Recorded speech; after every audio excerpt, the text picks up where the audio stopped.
1차 시험 합격만을 목표로 제작된 내용입니다. 1차 시험에 나오지 않는 내용, 출제 빈도가 너무 낮은 내용은 모두 삭제했습니다. 오직 출제되는 지문과 선택지만 그대로 살렸습니다.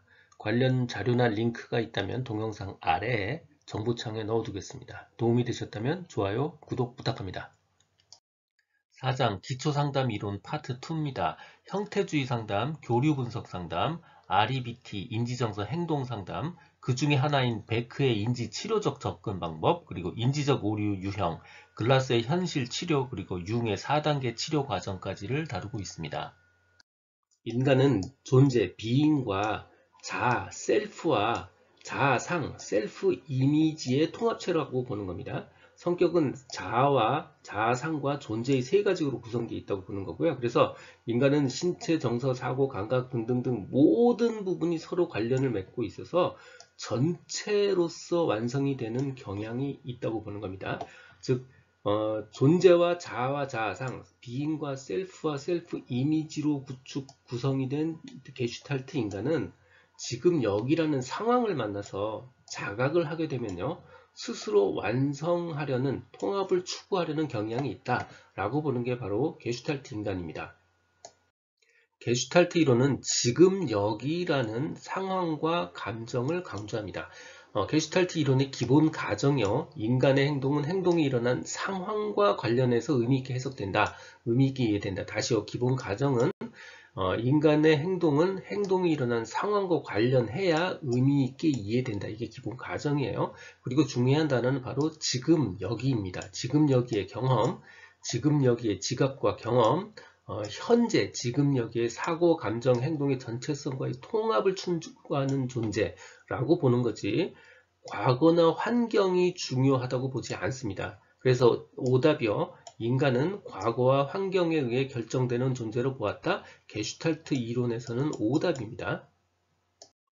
인간은 존재와 자아 그리고 자아상으로 구성되어 있다고 그랬죠. 그러니까 자아, 셀프와 셀프 이미지로 구성되어 있는데 이 셀프와 셀프 이미지는 당연히 틀릴 수밖에 없어요. 차이가 날 수밖에 없어요. 이 차이가 나는 걸 바로 왜곡이라고 부릅니다. 그리고 게슈탈트라는 인간은 바로 지금 여기라는 상황을 만나서 하고 싶은데 못한 거, 해결하지 못한 과제들이 있겠죠. 그러면 당연히 인간은 분노, 격분, 증오, 고통 뭐 이런 것들을 느끼게 되고 결국 그런 것들을 표현하지 못한 감정, 이걸 바로 미해결 과제라고 부릅니다.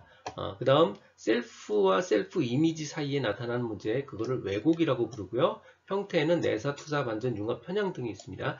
그 중에서 우리가 꼭 알아야 되는 건 내사입니다. 내사, 내부 주사예요. 인트로젝션, 즉 예를 들어서 부모나 혹은 사회로부터 어렸을 때 그 생각을 강제로 주입받는 거예요. 주사로 받듯이 주입받는 거고요.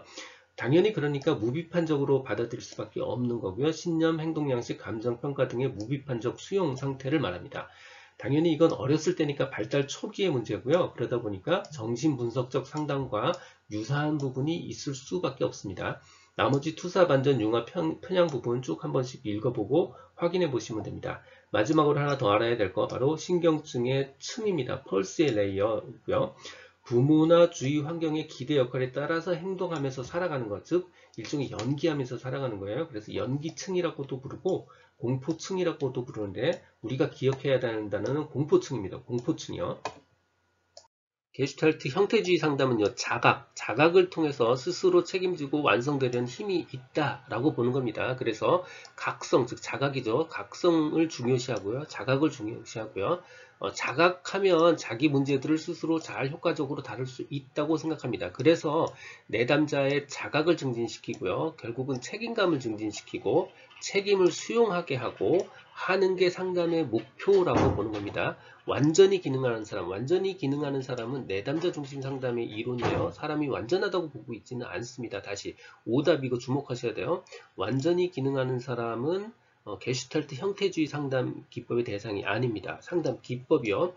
자각 증진, 비의자 기법, 꿈작업, 과장하기 이렇게 네 가지 리스트 기억하시고요. 자각을 증진시키는 거 그렇게 해서 행동 결과를 수용하고 책임감을 증진시키는 거예요. 그다음 비의자 기법은 우리 TV에도 가끔 나오는 거예요. 빈 의자에 뭐 곰인형 같은 거 앉혀놓거나 아니면 그냥 놓기도 해서 그 앞에 누군가 있다고 생각하고 뭔가 역할 연기를 시키는 거예요. 그렇게 해서 스스로를 자각하게 만드는 기법. 꿈 작업은 프로이트의 꿈의 해석하고는 완전히 다른 겁니다. 프로이트는 꿈을 해석하지만 꿈 작업은 그냥 꿈 이야기를 소재로 이야기하는 거예요. 그렇게 해서 자각하는 기법이고요. 과정하기는 자각을 유도하기 위해 과장된 표현을 사용하도록 지도하는 기법입니다. 다시 자각 강조하고요. 비내자 기법, 꿈 작업, 과정하기가 있습니다. 교류 분석 상담의 특징이요. 먼저 오답부터 살펴볼게요. 현재를 온전히 음미한다. 이거 현재에 집중하는 거 게슈탈트 형태주의 상담의 특징이죠. 오답입니다. 가장 중요한 단어요. 개인 간, 그러니까 사람 간이죠. 그리고 개인 내부에 있는 상호작용을 분석. 상호작용이 바로 교류잖아요. 상호작용을 분석하는 구조를 제공한다. 이게 가장 중요한 개념입니다. 나머지는 일반적인 내용이에요. 계약적이고 의사결정적이다. 새로운 결정을 내릴 수 있는 개인의 능력을 강조한다. 요거는 그냥 한 번씩 읽어보고 지나가시면 될 것 같아요. 교류 분석 상담의 개요. 교류잖아요. 대화 같은 대본 분석이나 스크립트 분석 이런 말 나오면 다 교류 분석입니다. 대본 분석, 평가 항목이나 질문지를 사용하고 게임과 삶의 분석, 가족 모델링 등의 상담 기법을 사용한다. 교류 분석이고요. 스크립트 분석, 각본 분석, 대본 분석이라고도 합니다. 두 번째 중요한 거요. 성격 구조 분석 혹은 세 가지 자아 상태라고 부릅니다. 개인은 자아는 기본적으로 부모 같은 자아, 성인자아, 아동자아라고 이런 세 가지 자아 상태가 개인 안에 혼재되어 있다고 보는 거예요. 그래서 이 세 가지 자아 상태 간의 상호작용, 그러니까 교류를 분석하는 거고요. 타인들 간의 상호작용, 그러니까 교류죠. 타인들 간의 교류를 분석하는 것, 이게 바로 교류 분석입니다. 스트로크라는 단어도 알아야 돼요. 예를 들어서 피부 접촉, 표정, 태도, 감정, 이거 뭐죠? 일종의 리액션이에요, 리액션. 그래서 이런 리액션들을 통해서 상대방에 대한 반응을 알리는 인식의 기본 단위, 리액션 단위, 이게 바로 스트로크입니다. 의사교류 유형이요. 의사교류 유형은 교차적 교류 말고 다른 것도 많이 있습니다. 교차교류 말고 다른 것도 있어요. 근데 우리가 1차 시험에서 기억해야 되는 건 바로 교차교류입니다. 이 교차라는 단어는 크로스 됐다는 뜻이에요. 그러니까 엇갈렸다는 뜻이죠. 그러니까 한마디로 의사교류가 건강한 게 아니라 엉망진창이 됐다는 뜻입니다. 자, 예를 들어서 출제 사례요. 썰매 타러 가자 그랬더니 뭐라고 썰마에 대한 얘기를 하는 게 아니고 다른 이야기를 하죠. 야, 그 쓸데없는 시간 낭비할 시간 없어. 이렇게 엇갈린 대답을 하는 거. 이게 바로 교차적 교류의 사용 예입니다. 교류 분석 상담의 상담 과정에서 내담자 자신의 부모자, 성인자, 어린이자의 내용이나 기능을 이해하는 방법이요. 교류 분석 상담에서 내담자 자신에게는 부모 같은 자, 성인 같은 자, 그리고 어린이자 같은 것들이 스스로 구성이 되어 있다고 보는 거죠. 그래서 성격의 구조를 분석합니다. 구조 분석입니다. 정답 1번이고요. 성격 구조 분석 혹은 성격을 빼고 구조 분석, 또 다른 말로는 세 가지 자아 상태 분석, 이렇게 세 가지 용어로 불립니다.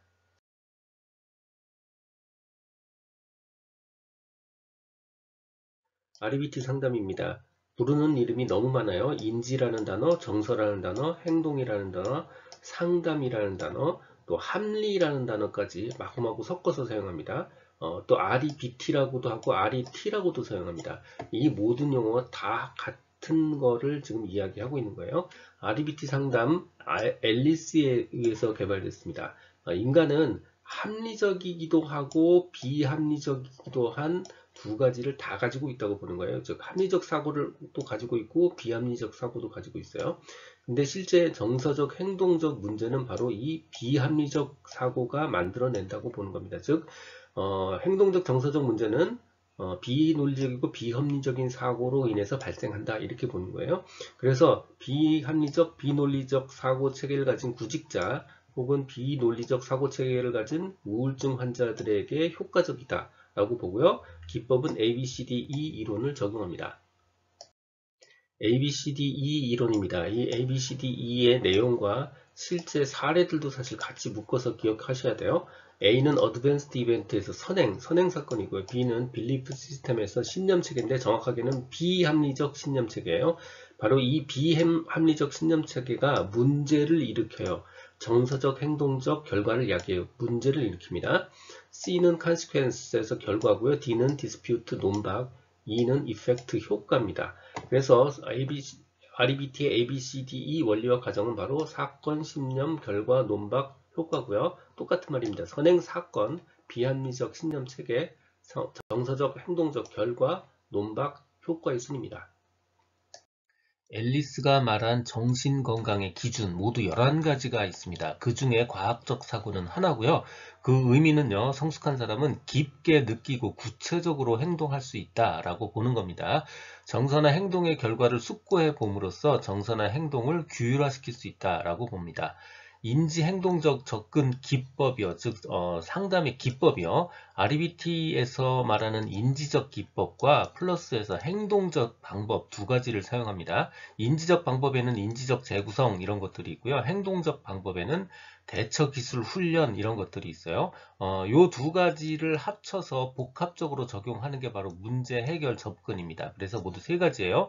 인지적 재구성, 대처 기술 훈련, 그리고 문제 해결 접근입니다. 인지적 정서적 상담 RET 혹은 REBT라고도 하죠.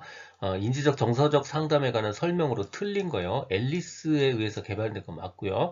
모든 문제는 비합리적 사고에 의해서 발생한 거라고 보고 있고요. ABC 이론 적용합니다. 성격 자아 분석 실시 이거는 교류 분석에서 사용하는 기법입니다. 그래서 틀린 거 정답 3번이에요. 성격 자아 분석 혹은 구조 분석 혹은 성격 구조 분석이라고도 불리우고 있고요. 이거 교류 분석에 해당하는 내용입니다. 앨리스의 REBT 이번에는 인지적 정서적 상담이란 이름으로 출제가 됐어요. 정서적 행동적 결과를 야기시키는 것, 만들어내는 것, 바로 잘못된 신념 체계, 신념입니다. 베크의 인지치료적 혹은 인지행동적이라는 단어도 사용합니다. 인지치료적 접근 기법입니다. 여기 REBT에서 정서만 지금 빠져 있는 거예요. 베크의 인지치료적 직업 상담이요. 인간의 사고와 행동은 서로 밀접한 연관이 있다고 보는 겁니다. 인간의 생각이 직업 행동을, 생각 즉 사고가 직업 행동을 결정하는데 중요한 영향을 미친다고 가정합니다. 그러니까 당연히 잘못된 생각, 바로 인지적 왜곡이죠. 잘못된 생각이요. 그리고 잘못된 신념, 바로 비합리적 신념을 수정하려고 하는 겁니다. 심리교육적 접근을 하고 있고요. 치료적인 논박 과정을 사용하기도 하고요. 내담자와 상담자 간의 협력적인 관계가 중요합니다. 아동기 경험, 전이관계 촉진, 이거는 전부 다 베크와 관계가 없는 내용이에요. 베크의 인지치료적 상담 기법이요, 혹은 인지행동적 상담 기법이요, 정서적 기법, 언어적 기법, 행동적 기법 이렇게 세 가지가 있고요. 정서적 기법에는 바로 역할 연기, 수치 공격, 수치심 공격이에요. 수치심 공격, 그리고 무조건적 수용 이렇게 세 가지 기법이 있습니다. 자기 관리, 관리는 행동주의 기법에 해당하는 겁니다. 그래서 자기 관리는 정서적 기법에 해당하지 않는다는 거 확인을 해 주실 필요가 있습니다. 인지, 정성, 행동, 치료의 상담 기법 중 정서 기법에 해당하지 않는 거예요. 바로 자기 관리는 행동주의 상담 기법에 상응하는 겁니다. 틀린 거 정답 3번이에요. 베크의 인지 치료적 상담 기법에는 모두 세 가지 종류가 있습니다. 정서적 기법, 이번에 정서 기법만 물어보는 거예요. 언어적 기법, 행동적 기법 이렇게 세 가지가 있고요. 정서 기법에는 사례에는 역할 연기, 수치심 공격이에요. 무조건적 수용, 그 외에도 몇 가지가 더 있습니다. 하지만 자기 관리, 어떠한 관리 이런 것들은요, REBT에 해당되지 않고요. 주로 행동주의 기법에 해당되는 내용입니다. 인지적 오류 유형입니다. 첫 번째, 과도한 일반화 혹은 과일반화요. 한두 가지 사건만 보고 나머지도 다 그렇다고 일반적인 결론을 내리는 거예요. 영어 시험을 망쳤으니까 이번 시험은 다 망친 거야. 이렇게 얘기하는 거예요. 한 과목을 망쳤으니까 나머지도 다 망쳤어. 이게 과일반화, 과도한 일반화입니다.